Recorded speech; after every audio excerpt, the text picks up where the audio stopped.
أعوذ بالله من الشيطان الرجيم بسم الله الرحمن الرحيم السلام عليكم ورحمة الله وبركاته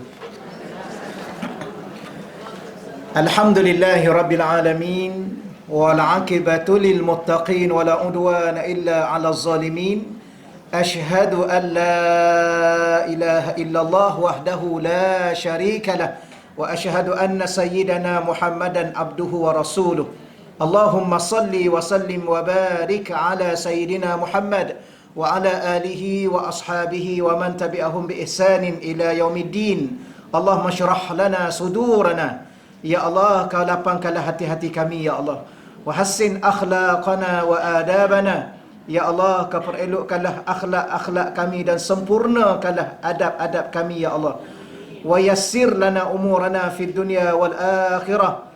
Ya Allah, kepermudahkanlah segala urusan-urusan kami sama ada di dunia dan terutamanya di akhirat nanti ya Allah. Allah marzuqna al-fahma wal ilma ya Allah, rezkikanlah kepada kami kefahaman dan ilmu pengetahuan ya Allah.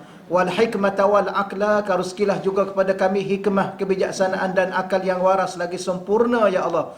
Bi rahmatika ya arhamar rahimin, dengan rahmatmu ya Allah ya arhamar rahimin. Walhamdulillahi rabbil alamin. Amma ba'd. Yang pertama yang saya hormati dan saya muliakan ya Puan Hajiah Salwa dan seluruh urustia pengajian Raudatul Muslimah, para ahli ilmu, tuan-tuan dan puan-puan muslimin muslimat yang dirahmati Allah Subhanahu wa taala sekalian. Alhamdulillah, sekali lagi kita menzahirkan dan melafazkan rasa syukur kita kepada Allah Subhanahu wa taala, dan insya-Allah pada pagi ini kita teruskan pada fasal yang ke-22. Jangan lupa ya, kita baca kitab Risalatul Tauhid Al-Imam Al-Arif Billah Syekh Arsalan Ad-Dimashqi rahimahullahu ta'ala. Fasal yang ke-22 di bawah tajuk pencarian dan hijab. Ya, pencarian dan hijab. Imam Arsalan mengatakan, in sallamta ilaihi qarrabaka wa in naza'tahu ab'adaka. In, jika ataupun jikalau, salamta, kamu menyerahkan dirimu kepadanya. Dia kalau di situ salamta ilaihi, kamu menyerahkan dirimu. Nak ulang lagi sekali, di situ kepadanya, ilaihi qarrabaka, maka dia akan menghampirkanmu kepadanya. Ya. Rangkap pertama, jika kita semua menyerahkan diri kita sepenuhnya kepada Allah Subhanahu wa taala, qarrabaka, maka dia akan menghampirkanmu kepadanya, kepada Allah Subhanahu wa taala. Baik, kita baca ada nota kaki angka 109 tu yang kat bawah tu. Jika kamu menyerahkan urusan hidupmu kepada Allah, menyerahkan dirimu iaitu menyerahkan dirimu dan urusan kehidupanmu. Hidup macam apa sekalipun kita kan, hidup dalam hidup ni banyaklah, kita dah banyak kali ulang. Kita sekarang sedang hidup dan kita sedang lalui kehidupan. Dalam kehidupan ni macam-macam urusan. Kehidupan berkeluarga, kehidupan bermasyarakat, kehidupan beribadah. Apa lagi yang kita lalui hari ini? Maka serahkan diri kita dan seluruh kehidupan kita dan urusan-urusan dalam kehidupan yang kita lalui itu serah kepada Allah. Dengan mengatur hidup kerana Allah. Macam mana nak serah hidup ni kepada Allah? Kita susun atur hidup kita ni lillahi ta'ala. Itu kaedah dia ya. Yang ni sebenarnya nak kata apa ya, ulangan-ulangan sebelum daripada ini juga. Semua kadang-kadang dia mendetailkan. Pernah kita sebut sebelum ni, hidup ni dengan 2 huruf saja. Ingat lagi ya? 2 huruf pun tak ingat. Hidup ni dengan 2 huruf. Huruf pertama huruf apa? Huruf? Tanya belah sinilah majoriti ya. Ke belah sini tanya juga. Dengan huruf? Huruf. Bukan kalimah. Bukan. Huruf lam. Hidup dengan huruf lam. Apa makna lam? Kerana, untuk, bagi. Buat apa pun, pergi ke mana pun, jumpa siapa pun, hatta tidur sekalipun, makan ke apa, lillahi ta'ala. Inna salati wa nusuki wa mahyaya wa mamati lillah. Itu maknanya kita hidup ni kerana Allah. Itu kaedah bagaimana menyerahkan urusan kehidupan kita kepada Allah Subhanahu wa taala. Jangan buat sesuatu, lakukan sesuatu, putuskan sesuatu atau berkehendak kepada sesuatu kerana diri sendiri atau kerana diri orang lain. Semuanya itu kerana Allah. Sebenarnya Allah buat kita macam tu. Dia nak bebaskan kita daripada kekecewaan.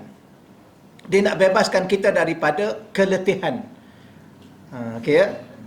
Kita ni kalau selama mana kita buat untuk diri kita, kadang-kadang kita sendiri pun penat tau. Sebab diri kita ni, dia sampai matilah baru dia tahu. Minta maaf kita cakap macam tu ya. Selagi mana dia tak mati, macam-macam dia nak. Betul ya? Nak ke sana, nak itu, nak ini. Macam-macam. Letih tau. Ni nak apa lagi aki-aki ni? Tapi kalau kita hidup kerana Allah, untuk Allah, maka Allah akan jadikan kita ni kadang-kadang berpada dengan apa yang ada. Dengan umur yang ada. Tapi dengan umur yang ada sekarang ni, kalau orang tak tahu hidup kerana Allah, dia hidup kerana dunia contohnya, dunia tak akan habis. Akhir sekali dia yang meninggalkan dunia. Tapi selama mana tak meninggal, subhanallah, seolah-olah ya, tak cukup dengan apa yang ada. Cuba tengok orang yang kaya, dia nak kaya lagi, dia nak kaya lagi, dia nak kaya lagi.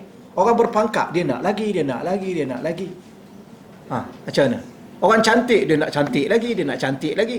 Habis produk dia guna supaya kekal cantik. Kenapa? Itulah selama mana kalau hidup kerana cantik. Ya, hidup kerana nak cantik. Hidup kerana nak pangkat. Tengok orang kejar pangkat, tak tahu kenapa. Tengoklah, tak perlu kita hurai lagi ya. Hidup dengan huruf lam. Satu lagi dengan huruf lah, dua huruf pun tak ingat. Tak apa nak buat macam mana, saya pun sama juga. Huruf ba. Huruf ba dengan la haula wala quwwata illa billah, dengan Allah. Jadi kita ulang lagi sekali. Ya, jika kamu menyerahkan urusan hidupmu kepada Allah, itu maknanya kamu serahkan dirimu. Apa makna serahkan diri kita? Kehidupan dan urusan hidup kita kepada Allah dengan cara dengan mengatur hidup kerana Allah. Susunlah kita belajar. Susah juga tuan-tuan dan puan-puan. Samalah kita pun, kita bercakap kadang-kadang kita ingat, okey, masa kita lupa, kita tak tahu macam mana. Jadi hidup ni kadang-kadang susah. Macam hari ni dah banyak kali kita ulang. Kenapa kita pakai baju ni, baju hijau ni, tudung macam ni? Kenapa? Kerana Allah, atau memang hari ni memang ini warna yang nak dipakai? Contoh. Kenapa duduk belah sini? Selalu rasa duduk situ. Kenapa? Adakah lillahi ta'ala? Susah tau. Tapi sebenarnya hidup ni setiap detik waktu mesti kerana Allah. Sebab kita tidak tahu waktu bila kita akan meninggal. Bila kita akan berakhir kehidupan kita.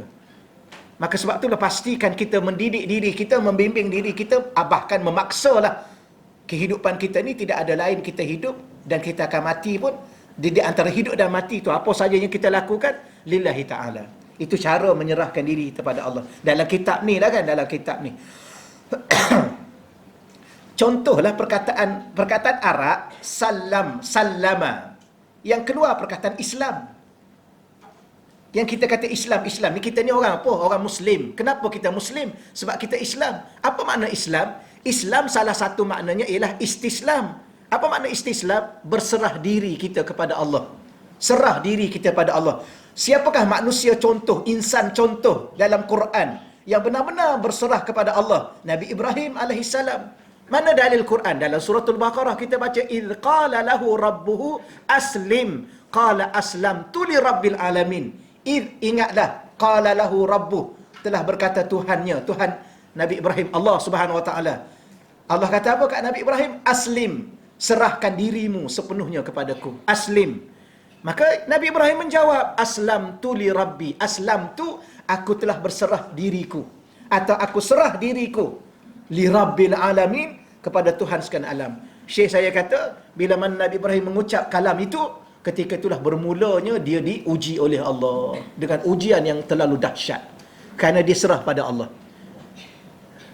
Contohlah kita ni, kalau kita nak serah sesuatu pada, sama ada nak serah diri kita, ya, I serah diri I kat you sepenuhnya, sepenuh hati, jiwa dan raga I. Apa maksud ketika itu? Kita meletakkan seluruh kepercayaan kepada dia. Betul ya? Tak akan mungkin kita serahkan diri kita, jiwa dan raga kita kepada seseorang kalau kita tak percaya pada seseorang itu. Oh, tapi kadang-kadang kita meletakkan sepenuh kepercayaan pada orang sehingga kita memberi seluruh hidup dan mati kita pada orang. Kenapa tidak pada Allah? Maka Nabi Ibrahim menyerahkan dirinya pada Allah. Tapi Allah sifatnya berbeza dengan kita. Kerana dia Allah, kita makhluk. Orang ni kalau kita serah diri dia kepada dia, dia akan buat sesuatu yang terbaik. Dia kata apa? Okey, terima kasih you serahkan diri you pada I akan buat yang terbaik untuk you. Walaupun untuk diri sendiri pun tak pernah baik-baik pun. Contohnya. Betul. Ada orang ni urus diri sendiri pun tak lepas. Dia nak urus orang. Dia jaga dia pun tak tahu ke mana. Dia nak jaga orang. Tapi oleh kerana dah diberi kepercayaan, maka kita akan buat sebaik mungkin bagaimana Allah yang maha baik. Tapi kita kepada orang kita sanggup serah diri, tapi kepada Allah kita tidak berserah. Tetapi Allah berbeza. Bila mana serah diri pada Allah, tengok apa yang dilakukan pada Nabi Ibrahim, apa yang berlaku pada Nabi Ibrahim. Umur 80 pun tak ada zuriat lagi. Betul ya? Umur 80 belum ada zuriat. Boleh bayang tak? Ada harapan lagi tak kalau umur dah 80? Ada harapan tak? Tak ada. Tak ada, sebab kita duduk sandarkan diri kita kepada diri kita. Tak kira akal ke iman ke apa. Tapi nak bagi tahunya, selama mana kita serahkan diri itu kepada diri kita, itulah yang kita merasakan. Tapi kalau akak sebut tadi, secara logik akal, tak ada lah. Tapi kita bukan sekadar berpandu hidup dengan akal. Kita ada hati. Tadi kan akal kan hati. Hati itu apa yang ada kat hati? Iman kepada Allah, dan Allah mampu segala-galanya. Maka setelah diuji, Allah bagi. Allah bagi berapa orang? Ramai pula tu. Ramai daripada mana? Daripada yang asal, yang tak ada anak tu. Yang ada anak ni seorang aja, yang awal-awal dapat ni seorang. Yang asal yang tak ada tu, Siti Sarah tu. Zuriat-zuriatnya daripada Bani Israel. Tak apa. Kemudian dia apa lagi? Dicampak dalam api. Bukan api biasa, unggun api. Dan dia pula percaya. Kan ada malaikat datang. Nabi Ibrahim percaya. Malaikat datang. Wahai Nabi Ibrahim, apa yang kamu nak suruh aku tolong? Dia kata, aku tak perlu. Ya, aku ada Allah. Yalah, Allah lah yang hantar aku ni. Malaikat cakap kat dia. Kalau Allah hantar kau, mana Allah dah tahu. Allah hantar kau, Allah dah tahu keadaan aku. Kalau Allah dah tahu keadaan aku, cukuplah pengetahuan Allah kepada aku. Kita ni kalau nak buat apa, malaikat datang, malaikat ni tahu. Bukan menteri, bukan orang kaya, bukan orang kuat, bukan orang berpengaruh. Malaikat datang nak tolong kita. Dia kata, aku tak perlu. Yalah, sebab aku dah ada Allah. Yalah, Allah lah yang hantar. Kalau Allah hantar, Allah dah tahu. Bila mana Allah tahu, cukuplah aku dengan Allah. Itulah penyerahan sepenuhnya, kepercayaan sepenuhnya, keyakinan sepenuhnya. Tapi itulah keadaan saya dengan tuan-tuan dan puan-puan. Inilah yang kita belajar hari ini. Tajuk kita pencarian. Cari apa? Kita cari kadang-kadang keyakinan dalam diri kita kepada Allah. Di mana hilangnya keyakinan itu? Kata yakin, kata percaya. Tapi kenapa? Tajuk satu lagi, dan hijab. Kerana jiwa dan hati kita terdinding, terhijab, tertutup. Banyak kali dah kita ulang ya. Minggu lepas ya. Yang kita sebut mata kita ni kadang-kadang nampak tapi tak nampak. Ya? Betul. Nampak suami nampak tiap-tiap hari. Betul kan? Tapi tak nampak pengorbanan suami. Contoh. Sama juga isteri. Duk tengok hari-hari je isteri. Dia memasak, dia membasuh, dia kemas rumah, dia jaga anak. Tapi ada orang tak nampak. Apa tu? Terhijab. Dia nampak yang kat kedai tu kan. Tak kata dulu. Contoh. Seronok lah ya. Tapi itulah kita. Apa yang kita pandang, apa yang kita dengar, apa yang kita rasa, apa yang kita lalui sepanjang umur ini, seluruhnya itu dari Allah. Dan seluruhnya itu kembali kepada Allah. Tapi nampak tak? Tak nampak. Itu salah satunya hijab. Itu tajuk kita hari ini. Okey, baik, kita teruskan lagi di bawah tu. Mengatur hidup kerana Allah dan dengan bantuannya, bantuan Allah. Dengan. Tengok tu. Kerana dan dengan. Catat kat situ. Jadi hidup ni macam mana nak serahkan urusan kehidupan kepada Allah. Pertama, hidup dengan huruf lam, hidup kerana. Dan bimbinglah diri ni. Nak keluar rumah tadi sebab apa? Kerana apa? Kerana Allah. Jangan kerana hari ni ada 2 program. Kan contoh. Tapi apa-apa satu program pun datang juga. Tapi kerana. Hari ni kerana ada ni. Dan mesti tulus. Kerana tu kena tulus. Apa makna kerana? Kerana tu kan ikhlas. Lillah. Ikhlas. Ikhlas tu apa makna ikhlas? Tulus, suci, murni. Kosong selain hanya Allah sahaja. Tidak berbelah bahagi. Jangan ada detik-detik waktu yang terselit ataupun apa? Yang terselit di sebalik hati itu, kehendak itu. Ni. Yang kedua, dengan. Mesti dengan. Kerana tak akan mungkin sekali-kali kita melalui hidup ni kalau tidak dengan Allah. Apa makna dengan Allah? Dengan bantuan Allah, dengan taufik Allah, dengan hidayah daripada Allah. Dengan apa? Dengan Allah segala-galanya. Banyak kali kita ulang ya, tak akan berkelip satu kelipan mata pun kalau tidak dengan izin Allah. Tidak akan melangkah satu langkah perjalanan pun kalau tidak dengan kudrat yang diberi oleh Allah. Begitulah segala-galanya. Tidak akan makan dengan sesuap makanan pun kalau tidak dengan kurniaan rezeki dari Allah. Okey, seterusnya, lalu menyerahkan. Tak habis lagi ni. Nampak ayat tu ringkas. Lalu menyerahkan akibat. Ya. Dah. Hidup kerana Allah. Dah hidup dengan bantuan Allah. Dengan kata umumnya, serah keseluruhan urusan kehidupan ini pada Allah. Maka serah juga akibat. Ya. Macam Nabi Ibrahim kan, dia dah serah pada Allah. Apa akibat dia? Dia kena tanggung. Sembelih anak.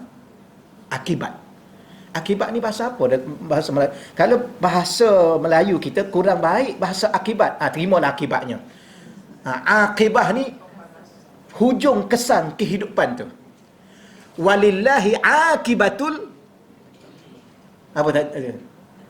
muttaqin. Dah jawab seorang yang lain tak payah, fardu kifayah. Jawab seorang yang lain tak payah. Hidup ni hujungnya akan dapat kepada siapa? Kehebatan, kemuliaan orang bertakwa. Sebab tu orang bertakwa ada akibat. Tapi akibat bahasa Malaysia dengan akibat bahasa Arab tu tidak. Kesan di akhir tu. Dan katakan hidup kerana Allah kan? Tahulah Allah buat apa sebab kepada kita. Okey, boleh. Akibat urusan kepadanya. Maka dia, Allah akan mendekatkan dirimu kepadanya. Dan yang terakhir sekali indahnya hidup ni, qarrabaka, dia iaitu Allah akan mendekatkan dirimu kepadanya. Tidak ada saat yang paling indah dalam hidup kita. Di saat hidup ni kita dah dijadikan orang yang disebut orang yang dekat dengan Allah. Bahasa Arab disebut apa? Muqarrabin. As-sabiqun as-sabiqun ulaikal muqarrabun fi jannatin naim. Telah ada satu jaminan orang yang dekat dengan Allah. Apa jaminan dia? Dia akan masuk syurga An-Naim. An-Naim tu kalau kita terjemah bahasa biasa, syurga dengan penuh kenikmatan. Kalau kira-kira semua syurga dengan segala kenikmatan. Tapi kenapa syurga tu dikhususkan dengan kenikmatan? Wallah alam, mungkin itulah antara syurga dalam banyak-banyak syurga yang paling nikmat, syurga An-Naim. Wallahu alam. Firdaus tu yang paling tinggi kedudukannya. Tapi sudah tentulah kenikmatannya paling tinggi, kemuliaannya paling tinggi, segala-galanya paling tinggi. Itu Firdaus. A'lal jannah, syurga yang paling tinggi. Wa wastul jannah, syurga yang duduk tengah-tengah. Apa makna syurga duduk tengah-tengah? Maknanya dia dapat lihat pandangan syurga yang lain-lain. Keliling dia. Wa anna saqfahu arsyur rahman, syurga Firdaus ni bumbung dia tu dah arasy Allah dah. Paling dekat dengan Allah. Doalah pada Allah. Sebab Nabi pesan pada kita, iza sa'altumul jannah fas'alul firdaus. Kalau kamu nak minta syurga, minta firdaus. Minta syurga firdaus. Cakaplah pada Allah, ya Allah, aku ni malas ya Allah. Solat duha pun 2 rakaat je. Tapi aku nak syurga Firdaus, ya Allah. Kerana bukan rakaat-rakaat solat aku yang membawa diriku ke syurga, tapi rahmat dan kasih sayangmu, ya Allah. Baca buku Rabi'atul Adawiyah. Ya. Beliau ni pandai menggunakan bahasa, mengungkap kata-kata yang indah. Ya, merayu, merintih kepada Allah Subhanahu wa taala. Lepas tu dia cakap betul. Sebab hidup dia serah pada Allah. Dia kata, wahai Allah, kalau aku solat ni, aku beribadah ni sebab aku nak masuk syurga, engkau tahan aku daripada syurga. Jangan masukkan aku. Kalau aku ni buat ibadah kerana apa? Kerana takut dihumban neraka, engkau humban saja aku dalam neraka. Kerana ada jiwa dan hatiku ada selain daripadamu. Apa maksudnya? Maknanya ada jiwa dan hati kita kata nak serah pada Allah segala-gala hidup dan mati kita, tapi masih berbelah bahagi, takut pada neraka sebab nak masuk syurga. Tak salah tau. Ni jangan salah faham ni. Kita cerita ni bukan kita cerita pasal kita orang awam. Kita cerita pasal wali Allah. Rabi'atul Adawiyah dia ni kerana dia panggil apa? Tauhid dia tauhid cinta. Bukan tauhid nazari. Tauhid nazari ni tauhid yang bahas secara logik akal. Okeylah. Kurang-kurangnya akal kita tak salah faham tentang Allah. Jangan tersalah. Tapi dia ni cinta. Jadi dia hidup hanya untuk Allah. Dah banyak kali bincang pasal cinta kan? Cinta ni hanya diri kita untuk dia. Tidak ada selain daripada dia. Hatta untuk diri kita pun tidak. Okey ya? Baik, kita teruskan lagi di sini. Jadi saya ulang balik. Bila mana keadaan kita dah sampai ke tahap itu, Allah sendiri, qarraba, dia sendiri akan mendekatkan kita kepada dia. Kita ni sedang berusaha untuk dekatkan diri kita kepada dia. Tapi kalaulah dia sendiri yang mendekatkan kita kepadanya, sudah pasti kita akan jadi orang yang disebut al-muqarrabun, orang-orang yang dekat dengan Allah. Apa makna dekat dengan Allah? Dekat dengan taufik dan hidayah Allah, dekat dengan rahmat dan redha Allah, dekat dengan syurga Allah Subhanahu wa taala. Okey, baik. Sebaliknya, sebaliknya, wa inna za'tahu, jika kamu melawannya. Dia lawan Allah. Allah kata A, dia kata B, Allah kata halal, dia kata haram, Allah kata jangan, dia buat, Allah kata suruh buat, dia tinggal. Ab'adaka, maka dia sendiri iaitu Allah akan menjauhkanmu daripadanya. Ya, Allah akan jauhkan kita daripada Allah. Kalau kita duduk sentiasa lawan Allah. Tengok perkataan sebenarnya tuan-tuan, tak layak sedikit pun kita lawan Allah. Lawan malaikat pun tak mampu. Mana bukti? Mana bukti? Tu malaikat maut tu, malakul maut. Kan ada orang pun tengok dalam video-video tu kan, dia pusing sana, dia pusing sini, dia tepuk dia apa, yang orang nak mati dalam video yang ditunjuk tu. Oh, lawan. Lawan jugalah. Pukul-pukul dengan itu. Tapi apa? Mati juga. Itu malaikat. Bagaimana dengan Allah? Awal malaikat pun tak boleh. Tapi di sini cuma sekadar bahasa. Apa makna lawan? Ingkar. Apa makna lawan? Tak ikut perintah. Itulah makna lawan. Saya tak lawan Allah. Tapi yang mengumpat tu tak lawan Allah. Allah kata haram kan? Allah kata berdosa. Itu yang buat juga tu. Saya tak berani nak lawan Allah. Mana ada saya berani? Itu yang dedah aurat merata tu. Contoh ni banyak. Mana itu lawan Allah? Orang yang lawan Allah ni salah satu cirinya degil. Atau sombong. Ya, sebagaimana iblis tu kan, aba, enggan, engkar. Sebab apa? Istakbara, dia sombong. Ataupun dia degil. Okey, syarah dia kat bawah tu. Jika kamu menyusun atur hidupmu untuk dirimu dan dengan dirimu sendiri, buat segala-gala untuk diri sendiri.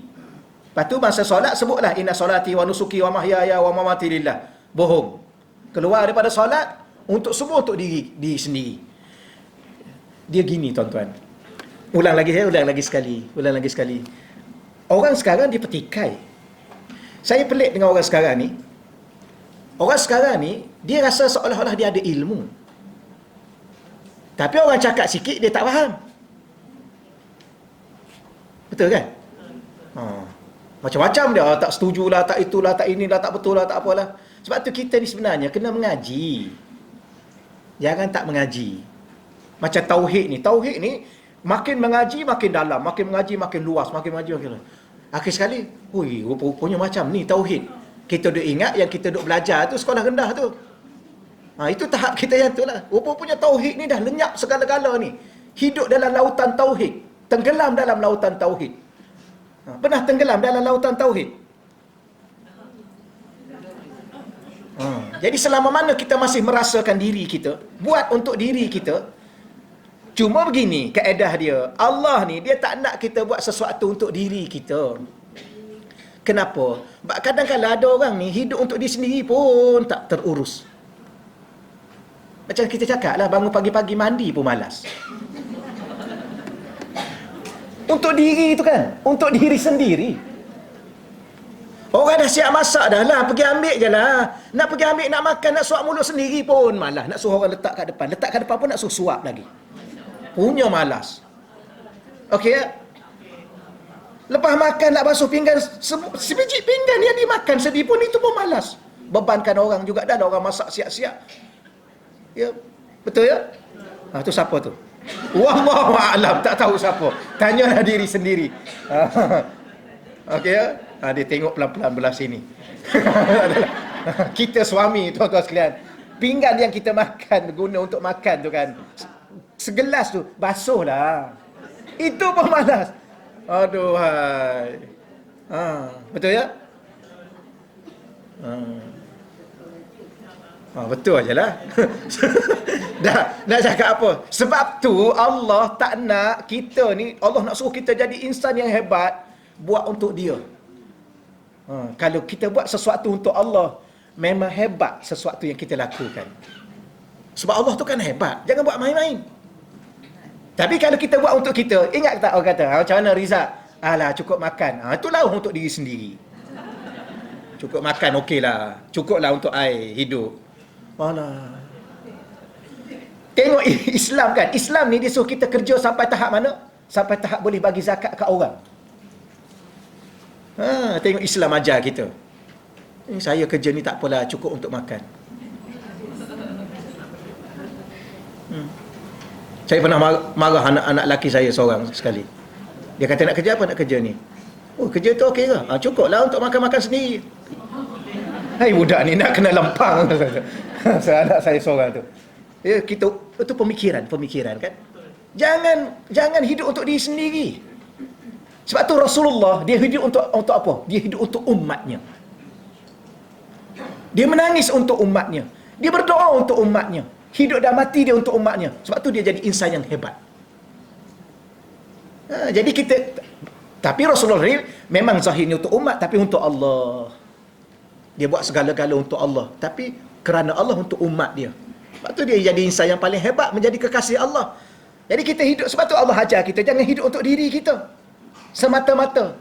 Dan bukan setakat untuk diri kita, dengan diri kita sendiri. Dahlah hidup untuk kita dengan diri kita. Siapa diri kita? Lemah, lupa, lalai, jahil. Habis apa yang boleh dapat? Itu ajalah yang ada. Sebab tu Allah tak nak kita bergantung dengan diri kita, untuk diri kita. Tapi kalau kita bergantung dengan Allah, untuk Allah, kita jadi insan yang hebat. Jadi apa? Jadi wali-wali Allah. Jadi kekasih-kekasih Allah. Tengoklah siapa-siapa yang depan kita tu yang hebat-hebat tu. Sebab dia tak nak hidup untuk diri dia, dia hidup untuk Allah dan dia hidup dengan Allah. Bantuan dan segala-gala dengan Allah. Kita jadi hebat. Itulah sebenarnya yang Allah nak. Ya. Lepas tu kita solat. Kalau sekadar untuk diri kita, 2 rakaat ajalah. Itu pun dah rasa banyak dah ya. Cukuplah 2 rakaat. Okey dah ni untuk hari ni. Bukan kita nak hidup untuk hari ni. Untuk syurga. Tapi kalau kita buat untuk Allah, memang lepas 2 rakaat dia bangun lagi. Lepas 2 rakaat dia bangun lagi. Imam Syafi'i khatam Quran setiap hari 1 juzuk. Ya, Imam Syafi'i tu. Tiap-tiap hari sekali khatam, kali khatam. Bulan Ramadan 2 kali 1 hari. Kenapa dia jadi begitu? Sebab dia hidup kerana Allah. Ya. Tapi ada pihak-pihak yang tak bertanggungjawab, sedap aja dia cakap pendapat Imam Syafi'i tak tepat. Ni geram lagi sekali ni. Ya. You tu khatam Quran berapa kali 1 hari? Setakat tu dahululah ya. Nak ceritanya apa? Nak ceritanya Apa? Sebab itulah kita kata kadang-kadang kita ni mengaji, okey, belajarlah baca, tapi belajar faham.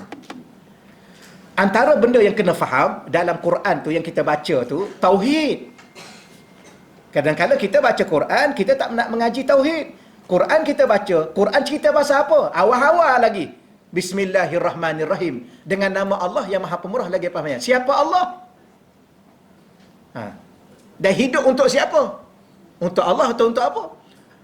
Minta maaf tuan-tuan sekalian, sekadar saya sentuh-sentuh. Jangan terasa pula. Ustaz ni cakap kat siapa pula? Cakap kat kita semualah. Betul tak? Imam Syafi'i khatam Quran sekali, satu hari. Tapi ilmunya luas. Ilmu luas kan? Ilmu dia luas. Kita ni, kita rasa cukup dengan Quran, tapi tak belajar ilmu. Akhir sekali dia tengah baca Quran tu pun, macam mana? Rasa apa? Rasa bangga diri. Contoh, hebat juga aku ni. Khatam Quran sekali seminggu. Contoh. Kenapa tak ada tauhid? Sebab tak belajar. Sedangkan setiap huruf yang keluar daripada lisan kita, kalau tidak diizin oleh Allah, tidak dibantu oleh Allah, tak ada satu huruf pun keluar daripada lisan kita. Barulah kita faham, patutlah. Tapi setakat ni, wallahualam lah, setakat ni dalam kitab An-Nasaih Diniyah, yang paling banyak khatam Quran satu hari 8 kali. Kenapa dia jadi dahsyat? Manusia ni bila mana dia buat sesuatu kerana Allah dan dengan bantuan Allah. Ingat ya, bantuan Allah, bukan diri dia. Kalau kita fikir dengan akal kita, kalau sekali satu hari itu logik lah, itu akal kita. Ya, ini orang yang sudah duduk dengan bantuan Allah. Macam kita dengar kisah-kisah para awliya lah, dia berjalan atas air. Kalau kita ukur dengan akal kita, memang tak logik lah. Ya. Tapi dia boleh. Orang menyaksikan dengan mata kepala dia. Cerita, kalau di Kelantan, cerita Tok Kenali. Semua orang tahu. Lepas tu dia kata, air pun tak dengar. You tak dengar lah, you duduk kat Selangor. Tak ada lah contohnya. Tak ada, ustaz ni pula. Tak adalah, kita pun duduk Selangor juga. Tapi nak bagi tahunya, cerita-cerita saya pun tak lahir juga zaman tu pun. Walaupun, tapi orang cerita. Ya, nak pergi kenduri seberang sungai. Perahu ada satu aja. Anak murid kata, marilah tuan guru, kita pergi sekali. Tak apa, kamu pergi dulu. Kata aku menyusul. Habis macam mana perahu ni? Gunalah perahu tu. Anak murid dia pergi guna perahu sampai ke sana. Sampai sana, dia duduk makan dah kat sana. Ni semua orang cerita tahu. Bukan kata, takkan semua nak bohong semua. Umat Nabi Muhammad tak akan duduk satu tempat, satu kumpulan, semua nak bohong. Yang dia ambil durian, guru dia kat Mekah nak makan durian. Musim tu bukan musim durian, di Malaysia. Dia balik ambil di Malaysia tu. Pergi, balik ambil. Nak balik berapa bulan? Tapi ulama-ulama ni yang dah sampai makom dia dengan Allah, yang ni yang Allah nak sangat kita ni untuk dia, kerana dia, dengan bantuan dia, dia nak, Allah nak letak kita kat sini lah. Tapi dah kita tak nak, kita masih lagi bergantung dengan kelemahan diri kita, buat sesuatu untuk kita saja. Kalau untuk kita, sebab tu kalau kita tanya soalan kan, tuan-tuan dan puan-puan, nak berapa buah syurga? Kita ni cakap apa tahu? Kita cakap, saya ni ustaz, boleh masuk syurga pun kira okey dah. Betul ya? Betul. Sebab kita tahu siapa diri kita. Tapi sebenarnya bukan sedar diri. Sebab kita bergantung pada diri. Ini tajuk kita hari ni. Tajuk kita, sedar diri tu baguslah. Mengisafi diri. Tahu nak duduk kat mana. Tapi kalau sedar diri dengan apa yang ada, satu syurga pun tak dapat. Betul? Betul. Kita ni, dengan apa yang ada hari ni, satu syurga pun belum tentu. Tapi kalau kita bergantung dengan Allah, paling-paling kurang Allah Maha Pemurah itu dengan rahmatnya akan bagi kita satu syurga. Tapi kalau kita dengan Allah, 8 pun Allah boleh bagi. Kalau kita sekadar untuk diri kita, kita kata untuk diri saya, wahai Allah, janji syurga cukup lah. Jangan masuk neraka dah lah. Itulah kalau kita buat untuk diri kita. Kenapa? Selama mana kita bergantung dengan diri kita, untuk diri kita, dengan apa yang ada pada diri kita, akhir sekali kita lemah. Tapi kalau kita dengan Allah, kita akan ada kekuatan yang luar biasa. Kerana dia Tuhan yang maha kuat. Inilah rahsia dia. Tapi kita lambat faham kan. Minta maaf tuan-tuan, saya suka guna kita. Sebab apa? Termasuk saya lah. Yang bercakap ni, sedap lah bercakap. Dah bagi mic, cakap je lah. Dah jemput kita, letak kat depan ni, bagi mic kita bercakap. Tapi kita macam mana? Sama lah kita. Terhege-hege. Saya cakap untuk saya khususnya. Dah banyak kali dah buat keputusan tu, keputusan ni. Tuan-tuan tahu? Saya duk ingat saya nak buat ni. Lepas tu, entah. Tak ada apa yang buat pun. Patutnya dengan umur yang ada ni kan, nak buat apa kita ni? Kalau selawat 100,000 satu hari kita selawat. Besok pula istighfar 100,000. Daripada pagi sampai malam. Bangun besok pula buat apa lagi? Tu dah tak ada apa dah kita ni. Tapi tengok TV, tengok lagi. Dah TV duduk kat tangan saya ni. Bukan TV, telefon. Buka lah channel apa pun. Lepas tu bayar Netflix pula kan. Tahu? Tak tahu.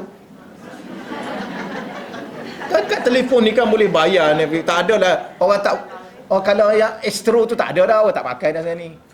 Orang panggil ketinggalan zaman dah.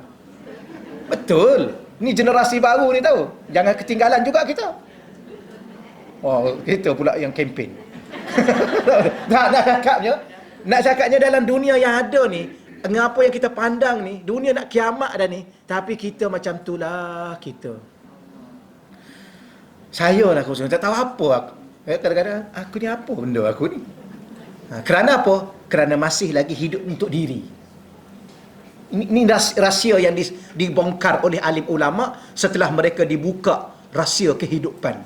Dia panggil kasyaf. Hidup dengan hakikat. Ya, hakikat kehidupan. Apa makna? Yang tersirat di sebalik kehidupan ni apa?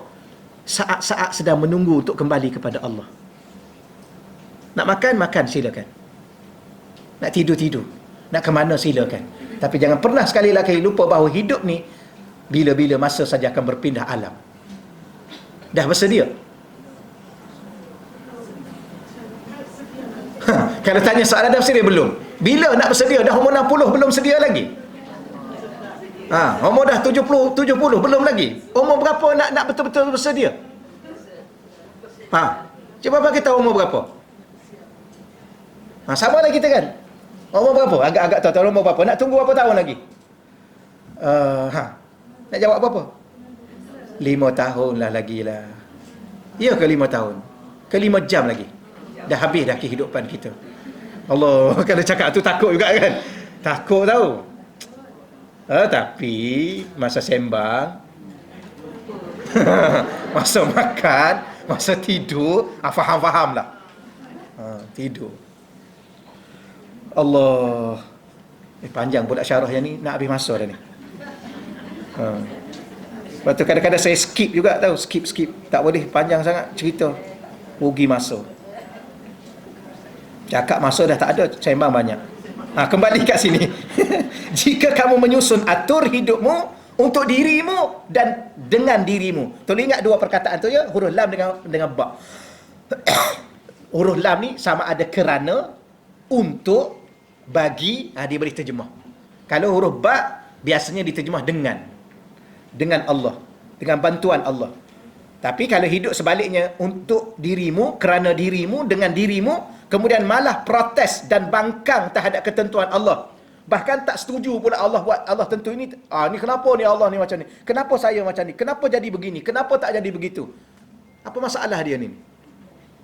Dia tak faham bahawa hidup ni sebenarnya dengan Allah, bukan dengan diri dia. Kalau dia nak apa pun, kadang-kadang berapa banyak yang dia nak tak tertunai. Kita ni berapa banyak benda yang kita nak kadang-kadang tak tertunai. Sebab apa? Sebab kita kena faham, Allah nak fahamkan kita bahawa hidup ini bukan kita yang tentu. Jadi kalau kita nak ke kita tak nak, sebenarnya kita kena menerima. Ya. Cuma Allah tu maha baik. Maha baik. Kadang-kadang dia bagi sedikit kebebasan kepada kita. Tapi tidak semuanya bebas. Ya.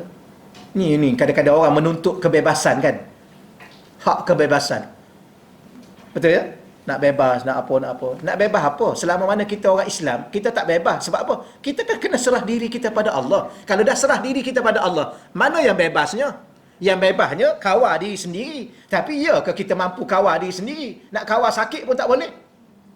Kalau dah rasa hebat sangat nak bebas daripada segala-galanya, ya, nak bebas daripada Islam, nak bebas daripada syariat, ya, ini susah hidup dengan Islam, haramnya, dosanya, apanya susah. Baik saya bebas, ikut saya nak buat apa. Boleh buat tak?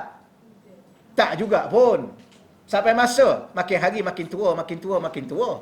Makin hari makin uzur, makin uzur, makin uzur. Makin hari makin sakit, makin sakit. Lepas tu, apa maksudnya tu? Maksudnya, nak tak nak, suka tak suka. Akhirnya, kita dibawa kembali bertemu dengan dia, iaitu Allah Subhanahu Wa Taala. Tapi dah sombong, tak nak akui kehidupan. Bukan tuan-tuan dan puan-puan lah, kita semua lah kadang-kadang kita sombong tau. Sombong tanpa sedar, ya. Okey ya. Akhir sekali tak sedar diri. Ya, tak sedar diri. Akhir sekali dah terlentang kat hospital, barulah nak sebut Allah, Allah. Dah terpaksa. Dan Allah ni salah satu dia tahu dia nak apa kat kita. Dia suka apa? Suka rela. Di saat kita sihat ni, suka rela kita balik jumpa dengan Allah. Bawakan diri kita kepada Allah. Okey, selesai di situ insya-Allah ya. Maka kamu akan semakin menjauhinya dalam kehidupan. Allah akan jauhkan kita daripada Allah. Tidak ada kita nak kata apa? Bala yang paling dahsyat, tidak ada azab yang paling memedihkan di saat kita sebagai hamba Allah ini yang serba kekurangan dan kelemahan jauh dengan pencipta. Alah, kalau kita sebut bahasa mudah, hidup ni yang paling apa? Yang paling memedihkan dan menyakitkan, jauh daripada kekasih. Tahu ya? Tak tahu? Betul lah. Puan-puan, dalam hati kita yang paling kita terasa bila mana apa? Bila mana ayah kita meninggal. Bila mana mak kita meninggal. Subhanallah. Tak mampu nak kita ungkapkan dalam hati kita. Yang paling dahsyat kalau mak tak mengaku anak dia. Mak tak mengaku dah you anak. Ini mak, anak mak. Kau pergilah nak buat apa pun. Ui, itu paling dahsyat seksaan. Bagaimana kalau Allah halau kita, tak nak mengaku kita hamba dia? Nak ke mana kita agak-agak? Di sini tajuk dia ab'adaka. Allah akan jauhkan dia dengan kamu. Jauhkan kamu daripada dia. Okey, kita baca muka surat 67 tu. In taqarrabta ilaihi bihi qarrabaka. In, jika taqarrabta, kamu menghampirinya, ataupun mendekatkan dirimu dengannya, ataupun kepadanya, kepadanya, ilaihi, bihi, dengannya. Tu kadang-kadang bahasa Arab ni tolong ingat, tolong tengok satu-satu ya. In, jikalau taqarrabta, kamu menghampirkan dirimu, ilaihi, kepadanya, bihi, dengannya, bukan dengan dirimu. Baik, kalau kita tanya gini, kita ni nak dekat dengan Allah kan? Ya, nak dekat dengan Allah. Macam mana kita nak dekat dengan Allah? Dengan bantuan Allah. Sebab apa? Kita dengan kelemahan yang ada, kejahilan yang ada, kekurangan yang ada, mana mungkin kita nak dekat dengan yang maha sempurna? Jangan saya tanya tuan-tuan dan puan-puan. Tuan-tuan dan puan-puan, mudah tak nak dekat dengan yang di Pertuan Agong? Ui, jangan. Mana boleh, siapa kita? Habis macam mana nak buat? Kalau dia sendiri yang dekatkan kita dengan dia, itu tak ada apa-apa. Tak ada siapa boleh halang. Inilah kaedah dia. Jadi kalau nak dekat dengan Allah, boleh? Boleh. Dan mesti dekatkan dengan Allah. Bagaimana? Dengan bantuan Allah. Ya, dengan bantuan Allah. Ustazah dah sampai? Belum? Kalau ustazah sampai, kita berhenti je. Okay, ya? Sebab kita kena menghormati orang lama. Orang baru, tiba saja ustazah tolong bagi tahu tau. Nanti ustazah dengar kuliah saya pula tak bagus. Dia orang lama. Orang lama datang, orang baru kena berhenti. Okey, tolong bagi tahu tau. Tolong bagi tahu. Allah. Boleh faham insya-Allah ya?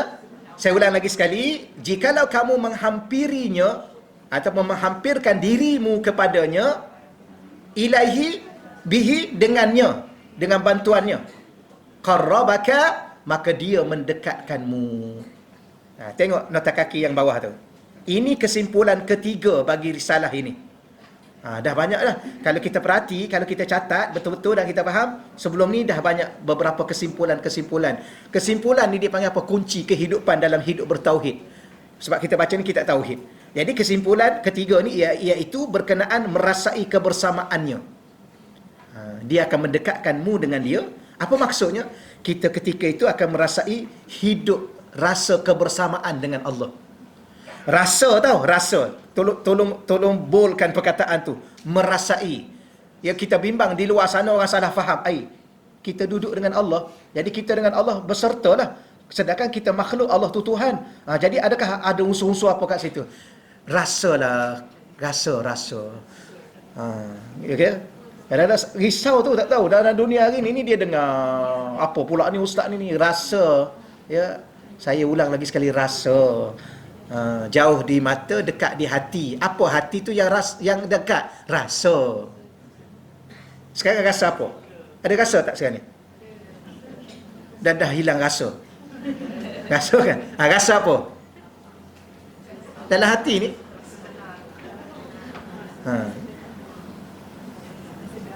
Macam-macam rasa. Dan jangan pernah rasa tu macam-macam rasa. Itu hak masing-masing. Tapi jangan pernah rasa kita ni, ataupun jangan pernah tidak merasai bahawa Allah dengan kita. Allah sentiasa dengan kita. Wa huwa ma'akum aina ma kuntum. Dia bersama dengan kamu walau di mana kamu berada. Walaupun makna dia bukan kita pergi sini, Allah pergi sini. Tidak. Salah satu maknanya kebersamaan pada rasa. Kerana apa? Kerana hidup ni tak ada satu saat pun, tak ada satu detik waktu pun, tak ada satu kelipan mata pun kita tidak dengan Allah. Dengan apa? Dengan hidayah, dengan taufiknya, dengan segala-galanya. Tapi masalah sekarang ni, kita tak rasa kita dengan Allah. Kita rasa dengan diri kita sendiri. Kita rasa dengan pasangan kita. Kita rasa dengan keluarga kita. Allah. Okay, boleh ya, insya-Allah ya. Baik, jika kamu menghampirkan dirimu kepadanya melalui apa? Melalui ibadah dan ketaatan. Ni kadang-kadang dia macam mana nak hampirkan diri pada Allah. Kan Allah ajar cara dia. Macam mana cara dia? Ibadah. Jadi ibadah itu bukan sekadar kita solat. Ibadah itu bukan sekadar kita puasa, kita baca Quran. Ibadah tu kaedah atau cara nak dekat dengan Allah. Selagi mana tak rasa dekat, bangun lagi 2 rakaat. Lepas 2 rakaat bagi salam. Ada rasa tak? Tak rasa. Bangun lagi 2 rakaat. Baca berapa ayat? 5 ayat. Tak rasa dekat. Ya, baca lagi. Ya. Lepas tu ulama-ulama kan dia sampai khatam 1 hari. Kenapa nak rasa? Kalau tak rasa juga, mintalah dengan Allah. Sujud kepada Allah, ya Allah tolonglah aku, ya Allah. Aku tak tahu aku ni masih ada hati atau tidak. Ya, dah tak ada rasa. Hati tempat rasa, tiba-tiba tak ada rasa. Dan rasa yang paling perlu, yang paling penting, yang paling berharga, yang paling bernilai, rasa diri kita dengan Allah. Kalau dah itu yang dah tak ada, maka memang kita dalam bahaya. Okey ya? Sebab tu orang munafik, tahu tak orang munafik? Salah satu ciri orang munafik, dia hilang rasa. Ada satu ayat Suratul Baqarah tu, ayat apa?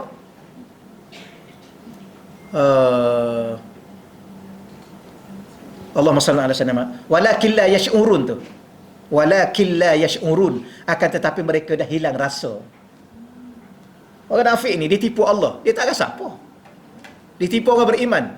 Yukhadi'un Allah walladzina amanu wa ma yakhda'una illa anfusahum wa ma yash'urun. Ayat itulah ya. Wa ma yash'urun. Yukhadi'un Allah, dia tipu Allah. Dan dia juga tipu orang beriman. Tapi Allah kata dia tak sedar, sebenarnya dia sedang tipu diri dia, wa ma yash'urun, tapi dia tak rasa. Maka salah satu ciri kehidupan orang beriman ni, dia rasa. Rasa apa? Rasa kebersamaan dengan Allah. Bagaimana cara nak mendapatkan rasa itu? Menghampirkan diri melalui ibadah. Jadi saya ulang balik dia, ibadah itu bukan sekadar kita menunaikan tuntutan, ya, wajib dan perintah Allah, tapi dia merupakan kaedah bagaimana kita nak merasai kebersamaan dengan Allah. dan ketaatan, dengan rasa kebersamaan, bantuan. Tetapi masa kita beribadah itu, jangan lupa kita tak akan mampu untuk rukuk satu rukuk pun, untuk takbir satu rakaat pun, kalau tidak dengan bantuan Allah dan anugerah Allah. Dia, bila mana kita rasa macam ni, berarti kita menghargai pemberian Allah. Di saat itulah Allah akan tambahkan lagi. Tapi bila mana kita solat 2 rakaat, kita rasa kita yang solat tanpa taufik hidayah Allah, tanpa bantuan Allah, tanpa anugerah Allah, akhir sekali itu yang kita dapat. Kenapa? Memang kita lemah. 2 rakaat cukup dah. Dah menguat dah pun. Kan dah menguat kan? Dah menguat. Dah mula menguat kan? 5 ayat 10 kali menguat. Contohnya, kenapa kita berkata? Tapi sebab tu tuan-tuan, saya sebut sedikit lah. Kita, bukan nak cerita pasal saya, tak. Kita rupanya kita ingat kita dah faham, rupanya kita baru faham. Selama ni kita tak faham. Inilah. Maknanya kalau sebelum ni kita solat, kita baca Quran, kita bangun malam, kita sedekah, kita apa, kalau kita rasa itu dari diri kita, memang kita tak faham lagi. Dan tak cukup matang lagi ibadah kita kepada Allah. Atau bila mana kita duduk dengan para masyayikh, para habab ini, kita duduk, barulah dia ajar kita. Dia ajar apa? Dia ajar bahawa kita ni tak akan mampu tutur satu huruf pun nak baca Quran Allah kalau tidak dengan pemberian dan bantuan Allah. Ketika itulah baru kita sedar siapa diri kita, dan ketika itu barulah kita rasa ingin benar-benar serah diri pada Allah. Ni tajuk kita dalam itu ya. Barulah kita serah sepenuhnya pada Allah. Di saat itu Allah akan urus diri kita. Ketika itulah dia akan jadi manusia yang luar biasa pada ibadahnya. Ya. Tapi selama mana saya dengan tuan-tuan dan puan-puan macam ni lah. Kita kata contoh, kita ni duk, ni nak bertengkar balik ni 8 ke 20. Nak berulang kembali. Peristiwa pahit berulang kembali. Orang lain dah 80 dah. Ya. Orang Hadramaut tarim 80 rakaat. Kita 8 ke 20? 8 ke 20. Kita ni nak khatam Quran dalam 3 hari sekali atau seminggu sekali. Orang lain dah sekali 1 hari dah. Kita ni nak bangun ke malam ni? Ke besok je lah? Ke malam ni malam apa ya? Duk berkira-kira lagi kita tuan-tuan sekalian. Orang lain dah bangun 20 rakaat dah satu malam, hari-hari biasa. Nak salat duha 8 ke 4 hari ni ya? Hari ni ada 2 kelas ni. Duk berkira-kira dah kita. Itu je saya kata sama lah kita kan. Duk hitung-hitung, orang lain bukan setakat hitung, dia dah menjangkau jauh dah. Yang tu yang dia katakan as-sabiqun as-sabiqun. Apa makna as-sabiqun? Mereka mendahului. Itulah orang yang disebut ulaikal muqarrabun fi jannatin naim, sullatun minal awwalin wa qalilun minal akhirin. Ramai orang yang terdahulu begitu, sedikit sangat orang yang zaman kita akhir-akhir ni. Kenapa? Masih duk kira-kira lagi. Nak datang ke tak datang hari ni? Duk kira-kira orang lagi. Orang lain dah segala-galanya dah. Sebab apa? Sebab dia hidup dengan diri dia. Tapi kalau dia serah diri dia pada Allah, tahulah Allah nak buat dia jadi macam apa. Pasti Allah akan buat kita jadi kekasih-kekasih Allah. Gitulah ya. Okay, 5 minit lagi. Mana tadi? Dan anugerah Allah terhadap ibadah ketaatan tersebut, maka Allah akan mendekatkanmu kepadanya melalui kehambaan tersebut. Apa-apa sekalipun kita dalam berusaha menjadi hamba yang sempurna. Wa in taqarrabta ilaihi, wa in, dan jikalau taqarrabta, kamu menghampirkan dirimu kepadanya, ilaihi bika, dengan hanya bergantung kepada kamu sendiri, abadaka, maka dia akan menjauhkanmu. Ya. Jadi hampir sama jugalah, cuma ditekankan lagi. Jika kamu mendekatkan dirimu kepadanya kerana kepentingan dirimu dan dengan bergantung kepada dirimu semata-mata. Ini banyak kali dah kita ulang ya. Jadi tauhid kita ni tauhid tahap tinggi tau. Bukan nak kata kita ni orang tinggi-tinggi, tak. Kalau macam tu saya ni makam apa dah ustaz saya ni. Ni masalah juga ni. Jangan ya. Tauhid kita ni ialah tauhid menafikan segala-galanya termasuk diri kita. Hanya Allah sahaja hidup dan mati kita. Ini pun yang kita cakap 5 kali satu hari dalam doa iftitah. Inilah yang sebenar-benarnya. Jadi yang kita duk baca dalam solat tu, doa iftitah tu, inna solati wa nusuki tu, inilah. Tapi kadang-kadang ada orang ni, takkan sampai ke tahap ni pun. Ya, kan Allah kan bagi tahu dalam Quran. Memang betul lah, itu maqam Quran ni daripada serendah-rendah maqam manusia kepada setinggi-tinggi. Dalam Quran tu kan ada dicerita pasal Abu Jahal, Abu Lahab. Dicerita pasal Fir'aun, pasal Qarun. Di dalam Quran tu juga dicerita pasal Nabi Muhammad, setinggi-tinggi manusia. Okey ya?